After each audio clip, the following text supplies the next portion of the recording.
नमस्कार दोस्तों, इस वीडियो में हम देखेंगे 6 अप्रैल 2017 के जनरल नॉलेज और करंट अफेयर से संबंधित कुछ इंपॉर्टेंट टॉपिक और उन पर आधारित ऑब्जेक्टिव क्वेश्चन। दोस्तों, जनरल नॉलेज और करंट अफेयर से संबंधित सभी अपडेटों के लिए यूट्यूब चैनल अध्ययन नॉलेज फॉर ऑल को सब्सक्राइब करना मत भूलिए।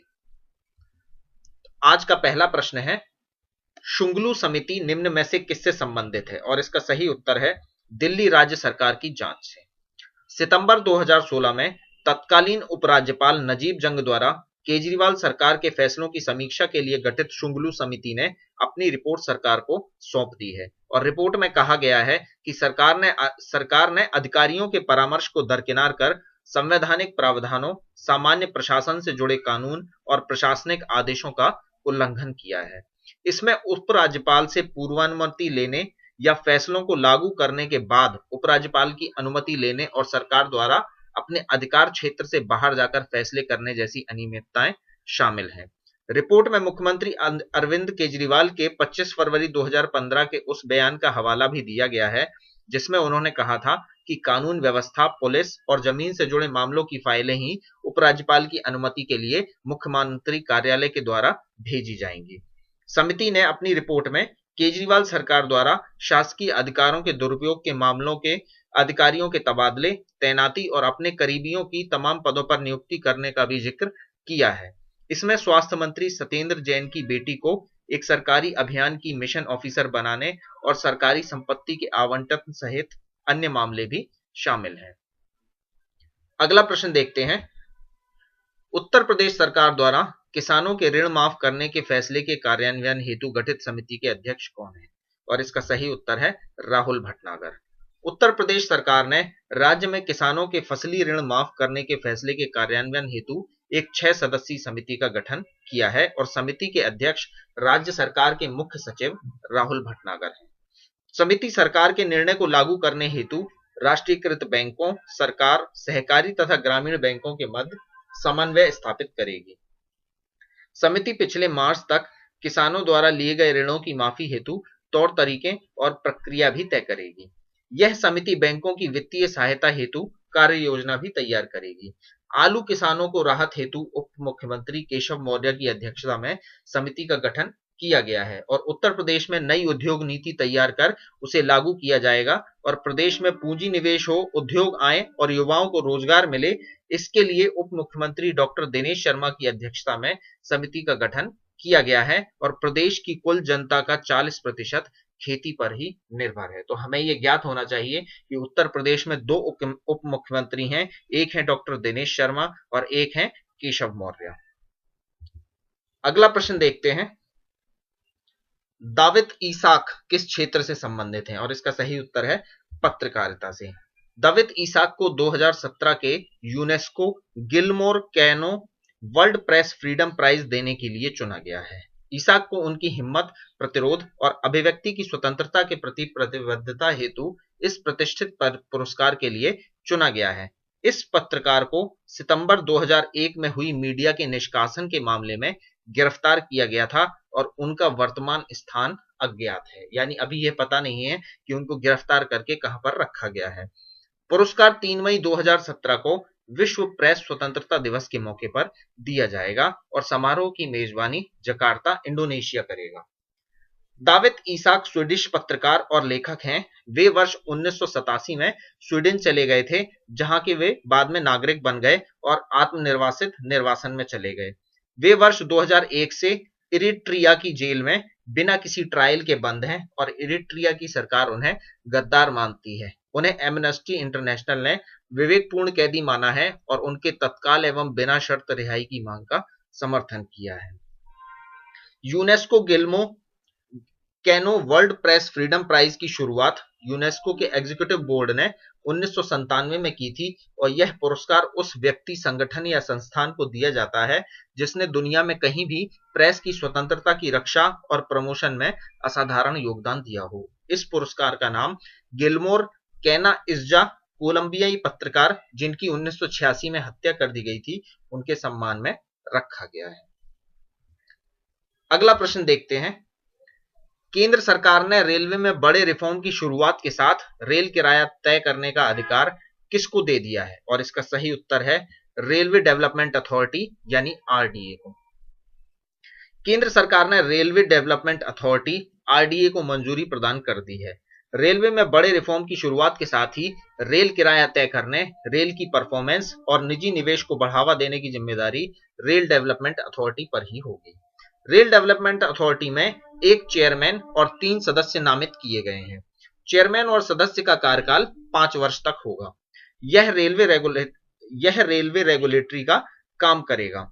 अथॉरिटी बनाने का शुरुआती खर्च 50 करोड़ रुपए होगा और निकट भविष्य में रेलवे के किरायों को घटाने या बढ़ाने का काम रेल मंत्री का नहीं होगा, बल्कि इसका निर्धारण रेल डेवलपमेंट अथॉरिटी करेगी। केंद्र सरकार की स्वीकृति के बाद आरडीए स्वतंत्र नियामक होगा। भारतीय रेलवे में निवेश करने वाले निजी और सरकारी क्षेत्र के उपक्रमों के किसी भी विवाद को सुलझाने की जिम्मेदारी भी आरडीए की होगी। रेलवे को विश्व स्तरीय बनाने हेतु ग्लोबल बेस्ट प्रैक्टिसेस और बेंचमार्किंग को निर्धारित करने की जिम्मेदारी भी अथॉरिटी के पास ही होगी। इसे रेलवे एक्ट 1889 के अंतर्गत बनाया जा रहा है। ये इंपॉर्टेंट पॉइंट है।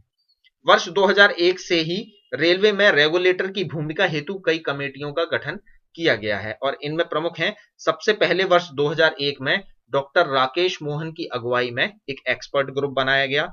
उसके बाद वर्ष 2014 में national transport development policy committee बनाई गई और उसके बाद 2015 में डॉक्टर विवेक देवराय की अध्यक्षता में एक कमेटी का गठन किया गया। अगला प्रश्न देखते हैं। विश्व डोपिंग रोधी एजेंसी की रिपोर्ट 2015 के अनुसार भारत कौन से स्थान पर है? तो इसका सही उत्तर है तीसरे स्थान पर। विश्व डोपिंग रोधी एजेंसी यानी वर्ल्ड एंटी डोपिंग एजेंसी वाडा ने वर्ष 2015 में हुए डोपिंग उल्लंघन की रिपोर्ट जारी की है, जिसमें भारत लगातार तीसरे वर्ष तीसरे स्थान पर रहा है। भारत से आगे रूस, जिसके कुल 176 मामले हैं, एवं इटली 129 मामले हैं के साथ है। इस रिपोर्ट में भारत के कुल 117 खिलाड़ियों को प्रतिबंधित दवाओं के सेवन का दोषी पाया गया है और यह संख्या वर्ष 2013 में 91 और वर्ष 2014 में 96 से अधिक है। यानी अब भारत में प्रतिबंधित दवाइयों का सेवन बढ़ गया है। वाडा की ओर से जारी रिपोर्ट में पॉजिटिव पाए गए 78 खिलाड़ी पुरुष हैं, जबकि 37 खिलाड़ी महिलाएं हैं। अंतरराष्ट्रीय ओलंपिक समिति द्वारा वाडा की स्थापना 10 नवंबर 1999 को स्विट्जरलैंड के लुसेन शहर में की गई थी और वर्तमान में वाडा का मुख्यालय कनाडा के मॉन्ट्रियल शहर में है। ये इंपॉर्टेंट पॉइंट है। वाडा के वर्तमान अध्यक्ष ऑस्ट्रेलिया के पूर्व वित्त मंत्री जॉन फाहे हैं। यह संस्था विश्व भर में वैज्ञानिक शोध एंटी डोपिंग पर अपनी निगाह रखती है और वाडा हर साल प्रतिबंधित दवाइयों की सूची जारी करती है, जिनके विश्व के तमाम देशों में खेलों के दौरान प्रयोग पर रोक होती है। पहली जांच में ही दोषी पाए जाने पर खिलाड़ी पर वाडा सभी खेल प्रतियोगिताओं में 2 वर्ष तक भाग लेने पर प्रतिबंध लगा सकती है। अगला प्रश्न देखते हैं। लोटे वर्ल्ड टावर कहां पर बनाया गया है? और इसका सही उत्तर है दक्षिण कोरिया में। लोटे वर्ल्ड टावर सियोल के हान नदी के तट पर बनाया गया है और 1819 फुट ऊंची इस इमारत की 123 मंजिलें हैं और यह दुनिया की 5वीं सबसे ऊंची स्काईस्क्रैपर यानी बहुमंजिली इमारत है। इसमें दुनिया का सबसे तेज एलिवेटर भी लगा हुआ है, जो 1 मिनट में लोगों को इमारत की आखिरी मंजिल पर ले जा सकता है। इस बिल्डिंग की 85वीं मंजिल पर स्विमिंग पूल है, जो दुनिया का सबसे ऊंचा स्विमिंग पूल है। इसके अलावा इसमें एक concert hall, aquarium, cinema hall और फूड हॉल भी बना हुआ है।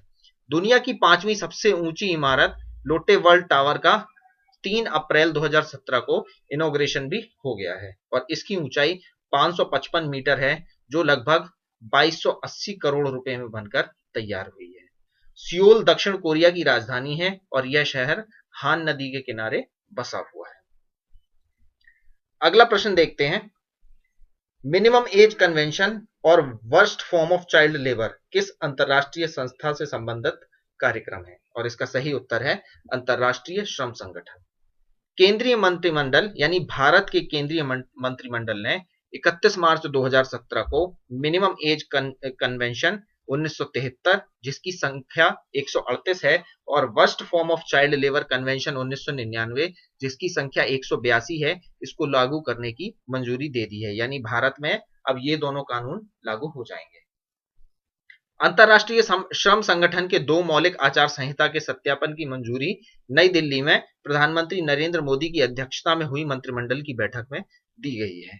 मिनिमम एज कंजर्वेशन कन्वेंशन 1973 नौकरी करने के लिए न्यूनतम सीमा से संबंधित है, जबकि worst form of child labour convention 1999 बाल मजदूरी के सबसे बुरे रूपों को रोकने के लिए की जाने वाली तत्काल कार्यवाही और बाल मजदूरी निषेध से संबंधित है। अंतर्राष्ट्रीय श्रम संगठन 1919 में अस्तित्व में आया और वर्तमान में इसके 187 सदस्य हैं। ILO यानी international labour organisation convention, recommendation और प्रोटोकॉल के रूप में अंतर्राष्ट्रीय मानकों की स्थापना करता है। भारत ने अब तक इसके 45 कन्वेंशनों की पुष्टि की है। अब तक 169 देशों द्वारा कन्वेंशन 138 की पुष्टि की गई है और 180 देशों ने कन्वेंशन 182 की पुष्टि की है। ये कन्वेंशन 138 है मिनिमम एज कन्वेंशन और कन्वेंशन 182 है worst form of child labour convention.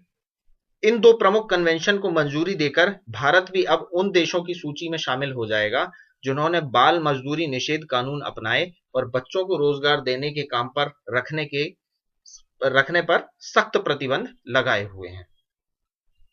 अगला प्रश्न देखते हैं, किस भारतीय क्रिकेटर को वर्ष 2016 के लिए Wisden cricketer of the year का खिताब दिया गया है? और इसका सही उत्तर है विराट कोहली को। भारतीय कप्तान विराट कोहली को वर्ष 2016 के लिए विजडन क्रिकेटर ऑफ ईयर का खिताब दिया गया है।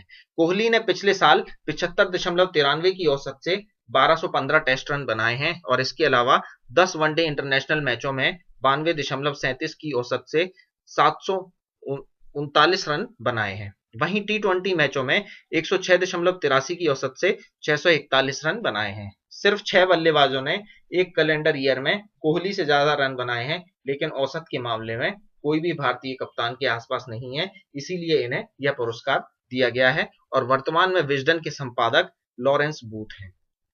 कोहली को अपने शानदार प्रदर्शन के लिए इससे पहले भी Polly Umrigar award, international cricketer of the year award और BCCI के वार्षिक पुरस्कार भी दिए जा चुके हैं। कोहली से पहले भारत की ओर से वीरेंद्र सहवाग और सचिन तेंदुलकर ने यह खिताब हासिल किए हैं और सहवाग ने 2008 और 2009 में और तेंदुलकर ने 2010 में Wisden cricketer of the year खिताब जीता था। अगला प्रश्न देखते हैं, तेल कंपनी गल्फ ऑयल इंडिया द्वारा किस खिलाड़ी को एक दिन का CEO नियुक्त किया गया है? और इसका सही उत्तर है MS धोनी को। भारतीय क्रिकेट टीम के पूर्व कप्तान महेंद्र सिंह धोनी को गल्फ ऑयल इंडिया का CEO बनाया गया है, लेकिन धोनी को एक ही दिन के लिए इस पद पर नियुक्त किया गया है। 5 अप्रैल से शुरू होने वाली IPL से पहले धोनी मुंबई में गल्फ इंडिया के मुख्यालय पर पहुंचे और उन्होंने 4 मार्च 2017 को CEO के पद पर 4 अप्रैल 2017 को CEO के पद पर काम किया। धोनी IPL में राइजिंग पुणे सुपर जायंट्स की अगुवाई करते हुए दिखाई देंगे। अगला प्रश्न देखते हैं, अंतरराष्ट्रीय खेल दिवस विकास और शांति हेतु यानी the international day of sports for development and peace IDSDP किस दिन मनाया जाता है? और इसका सही उत्तर है 6 अप्रैल को। अंतरराष्ट्रीय खेल दिवस विकास और शांति हेतु यानी IDSDP 6 अप्रैल 2017 को विश्व भर में मनाया गया। संयुक्त राष्ट्र ने 23 अगस्त 2013 को विकास और शांति के लिए प्रत्येक वर्ष की 6 अप्रैल को अंतरराष्ट्रीय खेल दिवस यानी IDSDP मनाए जाने की घोषणा की थी और एथेंस में 6 अप्रैल 1896 को ही प्रथम आधुनिक ओलंपिक खेलों का उद्घाटन किया गया था। अंतरराष्ट्रीय, क्षेत्रीय, राष्ट्रीय खेल और विकास संगठनों द्वारा समाज में खेल की भूमिका और योगदान के लिए यह दिन प्रत्येक वर्ष विश्व स्तर पर मनाया जाता है। तो दोस्तों, अगर ये वीडियो आपको पसंद आया तो इसे लाइक करिए, शेयर करिए, कमेंट करिए और चैनल को सब्सक्राइब करना मत भूलिए।